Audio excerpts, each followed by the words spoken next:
आज के इस वीडियो में हम लोग अपना फर्स्ट रिएक्ट कंपोनेंट क्रिएट करेंगे। बट उससे पहले हम लोग देखेंगे कि कंपोनेंट क्या होता है एंड किस तरह से कंपोनेंट को यूज किया जाता है एंड रिएक्ट के अंदर कंपोनेंट क्या रोल प्ले करता है, कंपोनेंट क्यों यूज किया जाता है, ये भी हम देखेंगे। एंड उसके बाद हम लोग किस तरह से कंपोनेंट बना सकते हैं, किस तरह से कंपोनेंट बनाया जाता है वो देखेंगे। इस वीडियो के अंदर मैं आपको बताऊंगी कि कंपोनेंट और एक फंक्शन के अंदर डिफरेंस क्या होता है। तो इन सारे टॉपिक को हम आज की इस वीडियो में कवर करने वाले हैं, तो वीडियो काफ़ी इंपॉर्टेंट होने वाली है, तो वीडियो को एंड तक जरूर देखना। तो अभी हम लोग कोडिंग पार्ट से पहले देखते हैं कि कंपोनेंट होता क्या है। तो मैंने आपको अपने इंट्रो वीडियो में बताया था कंपोनेंट्स के बारे में कि कंपोनेंट्स क्या होता है रिएक्ट के अंदर। यहाँ पे देखो एक सबसे बड़ी बॉक्स दिख रही है ब्लैक कलर की, ये वाली बॉक्स। ये क्या है? ये है हमारा मेन ऐप कंपोनेंट। क्योंकि मैंने आपको लास्ट की वीडियो में बताया था फोल्डर स्ट्रक्चर वाले वीडियो में कि ऐप डॉट जेएसएक्स जो होता है मेन कंपोनेंट होता है, पेरेंट कंपोनेंट होता है। और इस कंपोनेंट के अंदर ही और भी बहुत सारे कंपोनेंट होते हैं, जैसे कि यहाँ पे देख सकते हो हेडर डॉट जेएसएक्स, ये एक कंपोनेंट है। नैव ये भी एक कंपोनेंट है। सेक्शन एक कंपोनेंट है। फुटर एक कंपोनेंट है। तो ये सारे कंपोनेंट्स होते हैं। अभी यहाँ पे सेक्शन के अंदर भी और कंपोनेंट हो सकते हैं, मीन्स कि एक कंपोनेंट के अंदर फर्दर और भी कंपोनेंट हो सकते हैं। जैसे इस सेक्शन के अंदर कुछ बटन हो सकता है, कुछ ड्रॉप डाउन हो सकते हैं, फॉर्म्स हो सकता है, तो वो सब भी एक कंपोनेंट होते हैं। अब इन सारे कंपोनेंट को यूज कैसे किया जाता है ये तो हम देखेंगे बीएस कोड पे। बट अगर कंपोनेंट के रोल की बात करें तो कंपोनेंट रिएक्ट के अंदर बहुत इंपॉर्टेंट रोल प्ले करता है। बिना कंपोनेंट का यूज किए हम कोई भी रिएक्ट के प्रोजेक्ट को बना ही नहीं सकते। अगर हमें रिएक्ट प्रोजेक्ट बनाना है तो हमें कंपोनेंट बनाना ही पड़ेगा। बिना कंपोनेंट के हम कोई भी वेबसाइट, कोई भी प्रोजेक्ट सेटअप नहीं कर सकते रिएक्ट के अंदर। अभी रिएक्ट के अंदर कंपोनेंट के भी टाइप्स होते हैं। मतलब नॉर्मली अभी हम लोग फंक्शन का यूज करके कंपोनेंट बनाते हैं, बट रिएक्ट के अंदर ना कंपोनेंट दो तरह से बनाए जाते थे।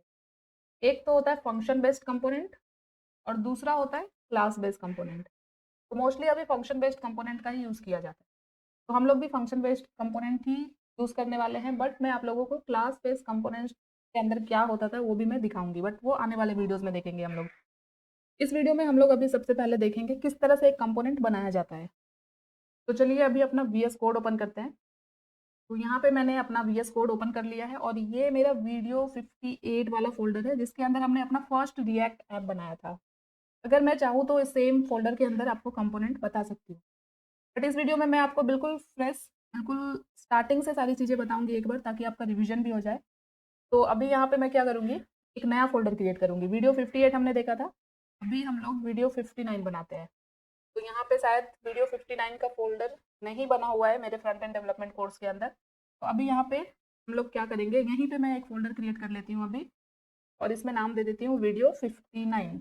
आप लोग चाहे तो पहले से ये फ़ोल्डर क्रिएट कर सकते हो अपने जो भी फ़ोल्डर बनाया है उसके अंदर। अब ये वीडियो 59 फ़ोल्डर क्रिएट हो चुका है, इसे सेलेक्ट करते हैं। तो यहाँ पे देख सकते हो वीडियो 59 वाला फ़ोल्डर वीएस कोड के अंदर ओपन हो गया है। अभी इसके अंदर कोई भी फाइल्स, कोई भी फ़ोल्डर कुछ भी नहीं है। तो चलिए अभी वीडियो 59 के अंदर मुझे अपना रिएक्ट ऐप बनाना है। तो फर्स्ट स्टेप हमारा क्या होता है, टर्मिनल ओपन करते हैं सबसे पहले। कंट्रोल बैकटिक प्रेस किया मैंने, मेरा टर्मिनल ओपन हो गया यहाँ पे। और अब हम लोग यहाँ पे अपने कमांड्स एंटर करेंगे, जो कि मैंने आपको दो वीडियो में ऑलरेडी दिखा दिया है। तो सबसे पहला कमांड हम लोग क्या कर देते हैं, npm create, और वीट टूल का यूज़ कर रहे हैं हम लोग, तो वीट @latest, इतना लिखा मैंने। और इसके बाद अब हमें हमारे प्रोजेक्ट का नाम लिखना है, मीन्स कि जो हम रिएक्ट का प्रोजेक्ट बना रहे हैं उसका नाम लिखना है।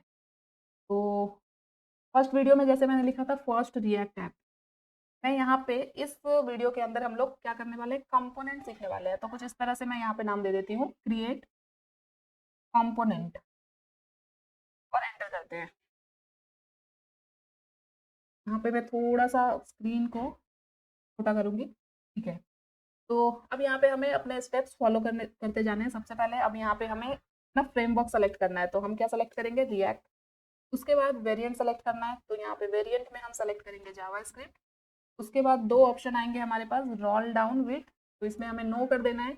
उसके बाद आएगा install with npm and start now, तो इसमें भी हमें नो करना है।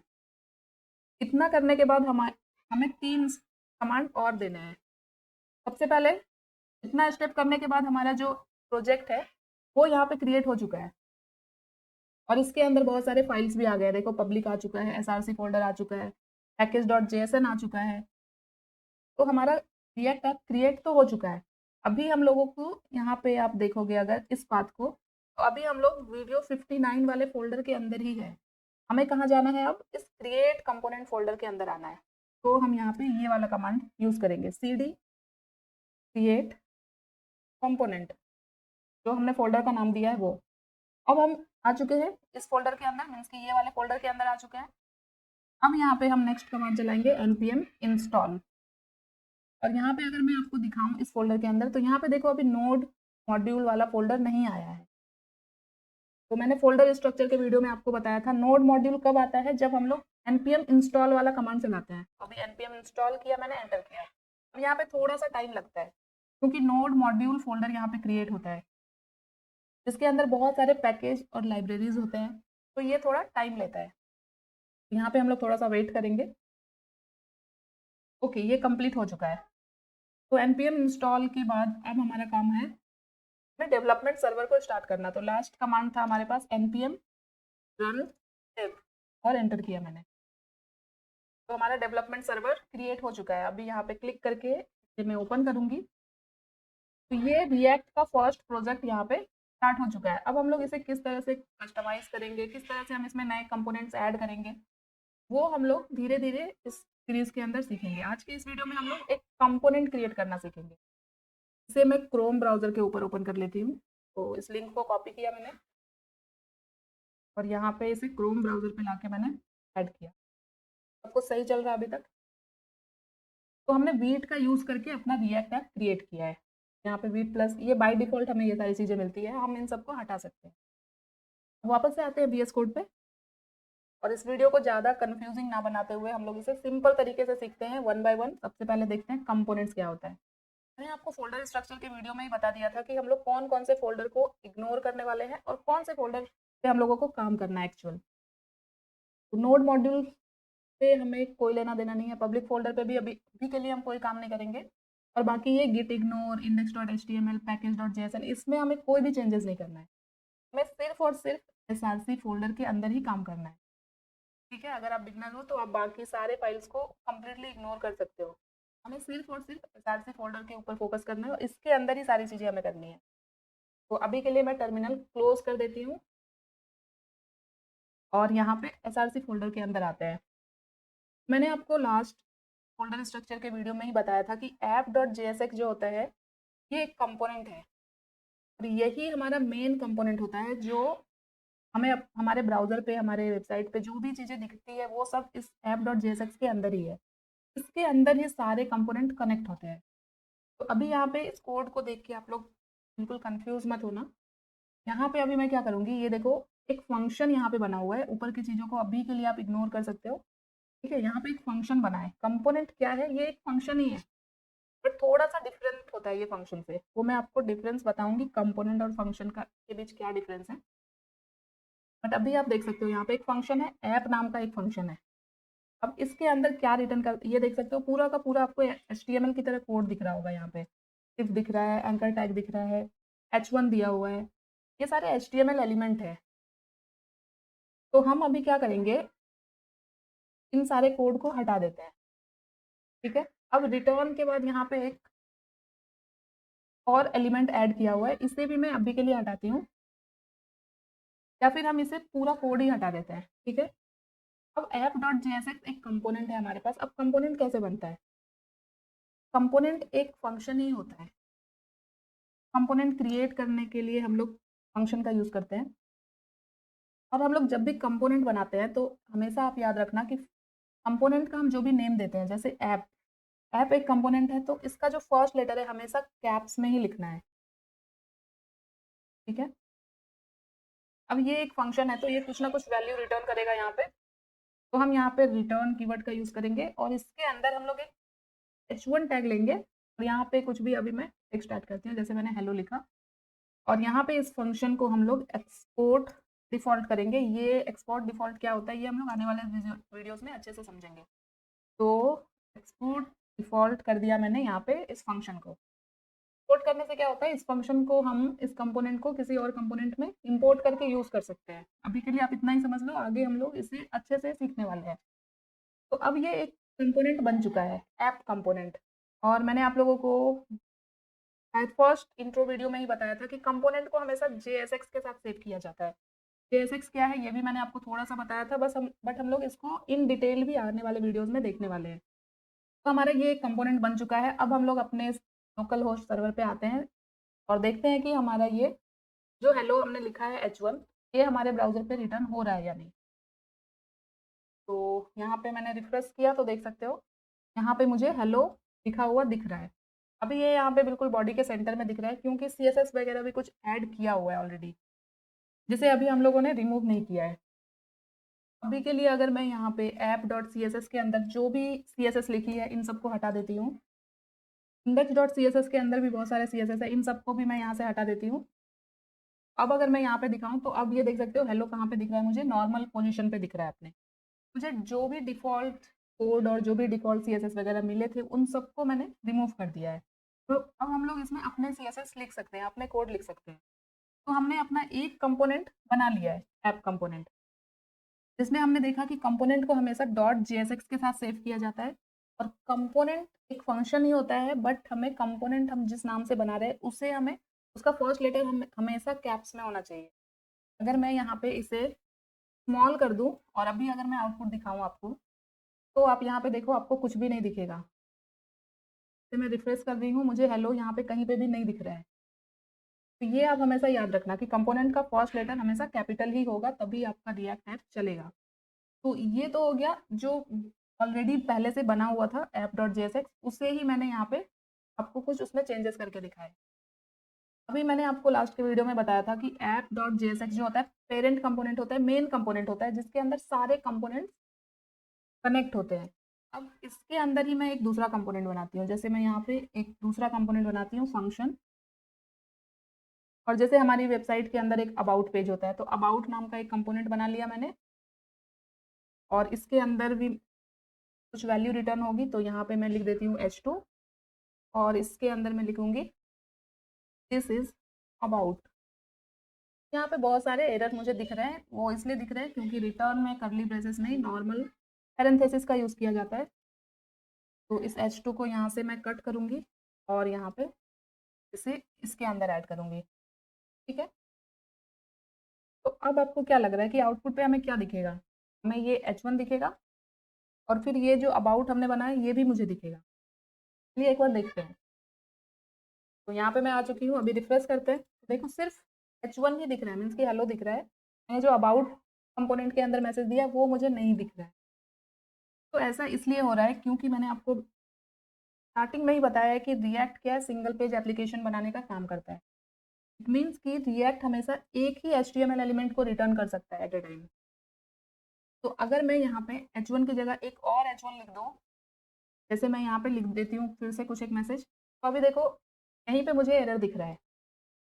तो इस चीज़ को सॉल्व करने के लिए रिएक्ट के अंदर क्या होता है, जो कंपोनेंट है वो हमेशा एक ही HTML एलिमेंट रिटर्न करेगा। तो हम लोगों को क्या करना पड़ता है, रिटर्न करवाना पड़ता है हमें एक डिव। हमने एक डिव यहाँ पे रिटर्न करा दिया और ये जो दोनों H1 है इससे मैं यहाँ पे इस डिव के अंदर डाल दूंगी। और अब अगर मैं आपको आउटपुट दिखाऊं तो ये देखो दोनों H1 यहाँ पे मुझे दिख रहे हैं। तो यहाँ पे क्या हुआ, डिव क्या है, सिंगल HTML एलिमेंट है। ये जो ऐप कंपोनेंट है वो क्या रिटर्न कर रहा है, वो एक डिव रिटर्न कर रहा है जिसके अंदर दो H1 है। तो अब इसके अंदर हम जितने भी एलिमेंट चाहे ऐड कर सकते हैं। वो रिटर्न क्या कर रहा है, सिर्फ डिव को रिटर्न कर रहा है और डिव के अंदर ये सब है तो ये सब आ रहा है। बट आप इस तरह से नहीं कर सकते कि एक H1 ले लिया, एक बटन ले लिया, सब रिटर्न हो रहा है। आपको सारे एलिमेंट को एक डिव के अंदर रैप करना पड़ेगा, क्योंकि रिएक्ट का कंपोनेंट हमेशा एक ही HTML एलिमेंट को रिटर्न करा सकता है। और इसी डिव को यहाँ पे कुछ इस तरह से लिखा जाता है, जो कि आपने स्टार्टिंग में देखा होगा, मीन्स कि डिव ना लिख के सिर्फ हम लोग ये एंगुलर ब्रैकेट ऐड करते हैं इस तरह से। इसको हम लोग रिएक्ट फ्रैगमेंट बोलते हैं, जो कि मैं आपको आने वाले वीडियोस में थोड़ा और अच्छे से एक्सप्लेन करूंगी। तो अभी मेरा ये H1 भी रिटर्न हो रहा है, ये भी रिटर्न हो रहा है। अब मैंने एक और कंपोनेंट बनाया है अबाउट नाम का। अब ये कंपोनेंट मेरा क्यों नहीं दिख रहा है ब्राउजर पे, तो इतना अभी आप लोगों को क्लियर हो गया होगा। चलिए अभी आगे बढ़ते हैं। अब मुझे इस अबाउट कंपोनेंट को भी अपनी वेबसाइट पे रेंडर कराना है, मीन्स हमारे वेब पेज पे जो भी दिख रहा है वहाँ पे मुझे इस अबाउट कंपोनेंट को भी दिखाना है। अभी क्या हो रहा है, सिर्फ ये दोनों H1 आ रहे हैं जो कि ऐप कंपोनेंट के अंदर है, और मैंने आपको अपने फोल्डर स्ट्रक्चर के अंदर रिएक्ट कंपोनेंट के फ्लो को समझाया था कि किस तरह से डेटा पास होता है। ऐप डॉट जेएसएक्स जाता है मेन के अंदर, मेन क्या करता है, मेन डॉट जेएसएक्स क्या करता है, इस ऐप डॉट जेएसएक्स को इंजेक्ट कर देता है रूट के अंदर। अब ये रूट कहाँ है, ये रूट है इंडेक्स डॉट एचटीएमएल के अंदर। तो हमारे वेब पेज पे सिर्फ वही डेटा दिखेंगे जो ऐप डॉट जेएसएक्स के अंदर है, मीन्स कि जो ऐप कंपोनेंट के अंदर है। तो हमें क्या करना होगा, इस अबाउट कंपोनेंट को ऐप कंपोनेंट के अंदर लेके आना है। तो कैसे लाएंगे, यहाँ पे दो H1 ऑलरेडी रिटर्न हो रहे हैं। अब हम यहाँ पे अबाउट कंपोनेंट को कुछ इस तरह से ऐप कंपोनेंट के अंदर कनेक्ट कर सकते हैं। ऐसे भी कर सकते हैं, अबाउट कंपोनेंट का स्टार्टिंग टैग और ये क्लोजिंग टैग। अभी अगर मैं आपको एक बार दिखाऊं तो आपको ये वाला मैसेज भी देखने को मिलेगा आपके वेब पेज। ये देखो, दिस इज अबाउट, मीन्स कि अब हमारा अबाउट कंपोनेंट भी चल चुका है। ठीक है, तो यहाँ पे कुछ इस तरह से लिखने की वजह हम लोग इसे सेल्फ क्लोजिंग टैग के अंदर कुछ इस तरह से भी लिख सकते हैं, अबाउट और बैकस्लैश इनक्लोज। अगर हम इतना भी लिखेंगे तो भी हमारा काम चल जाएगा। तो अभी तक हमने काफ़ी कुछ देख लिया, इस तरह से कंपोनेंट को ऐप के अंदर कनेक्ट किया मैंने। कुछ इस तरह से हम कंपोनेंट को इंपोर्ट कर सकते हैं। तो ये तो हो गया कि ऐप के अंदर ही मैंने एक दूसरा कंपोनेंट बनाया और उसे यहाँ पे इंपोर्ट कर दिया। अभी मुझे अलग से कंपोनेंट्स बनाने हैं। तो हमेशा ध्यान रखना कि जब भी आप कंपोनेंट्स बनाओ तो हमेशा एसआरसी फोल्डर के अंदर ही आपको सारे काम करने हैं। अभी यहाँ पे एक एसेट फोल्डर है और कुछ कंपोनेंट है, कुछ सीएसएस फाइल है। अभी एसआरसी के अंदर मुझे एक अपना खुद का कंपोनेंट बनाना है। तो हम डायरेक्टली यहाँ पे एसआरसी के अंदर एक फाइल क्रिएट कर सकते हैं यहाँ पे क्लिक करके। और दूसरा काम हम लोग कर सकते हैं कि एक फोल्डर क्रिएट कर लेंगे कंपोनेंट के नेम से, और हम लोग जो भी एडिशनल कंपोनेंट्स बनाएंगे वो इस कंपोनेंट्स वाले फोल्डर के अंदर बनाएंगे। क्योंकि डायरेक्टली अगर एसआरसी के अंदर बनाए और अगर आपके वेब पेज में बहुत सारे पेजेस हो तो बहुत लंबा हो जाएगा ये एसआरसी फोल्डर। ठीक है, तो कंपोनेंट्स के अंदर हम अपने जो भी एडिशनल कंपोनेंट बनाना चाहते हैं वो बना सकते हैं। अभी के लिए मैं यहाँ से अबाउट को हटा दे रही हूँ पूरी तरह से, और अब यहाँ पे इस कंपोनेंट के अंदर मैं एक कंपोनेंट क्रिएट करके दिखाती हूँ। तो कंपोनेंट को ओपन करना है हमें और इसके अंदर एक फाइल बनानी है। अब फाइल मतलब क्या है, हम कंपोनेंट बना रहे हैं, तो हमेशा याद रखना हम जो भी कंपोनेंट बनाएंगे उसका फर्स्ट लेटर हमेशा कैपिटल होना चाहिए। तो अभी मैं यहाँ पे कंपोनेंट बना रही हूँ अबाउट कंपोनेंट, और कंपोनेंट हमेशा सेव होता है डॉट जेएसएक्स के साथ। तो ये एक कंपोनेंट बन गया अबाउट डॉट जेएसएक्स। अब कंपोनेंट कैसे बनाते हैं, डायरेक्टली यहाँ पे फिर से मैं फंक्शन लूंगी अबाउट, और ये आपको हमेशा लिखने की जरूरत नहीं है, बट स्टार्टिंग में सिर्फ मैं आपको प्रैक्टिस के लिए ऐसे कर रही हूँ। मैं इसका शॉर्टकट और एक्सटेंशन बताऊंगी आपको, जिससे आप इजिली एक कंपोनेंट का स्ट्रक्चर बना पाओगे। तो अभी मैंने एक फंक्शन बनाया, ये क्या है, कंपोनेंट है। अब ये कुछ रिटर्न करेगा, ये क्या रिटर्न करेगा, ये HTML एलिमेंट्स रिटर्न करेगा। और जैसा कि मैंने आपको बताया ये एक सिंगल HTML एलिमेंट ही रिटर्न कर सकता है कंपोनेंट। तो हम लोग यहाँ पे कुछ इस तरह से फ्रैगमेंट टैग ऐड कर देंगे और इसके अंदर हम जितने चाहे उतने HTML एलिमेंट ऐड कर सकते हैं।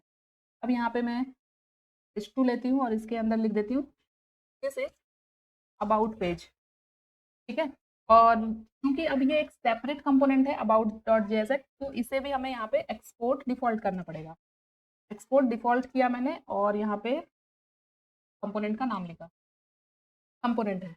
बट अब मुझे इसे यहाँ पे इस ऐप डॉट जेएसएक्स के अंदर इंपोर्ट करना है। तो अगर मैं अभी यहाँ पे कुछ इस तरह से इंपोर्ट कर दूँ और अगर मैं अभी आपको यहाँ पे आउटपुट दिखाऊँ तो आप देखोगे कि अभी आपको कुछ भी नहीं दिख रहा है, ना H1 दिख रहा है, ना H2, ना अबाउट पेज का कंटेंट।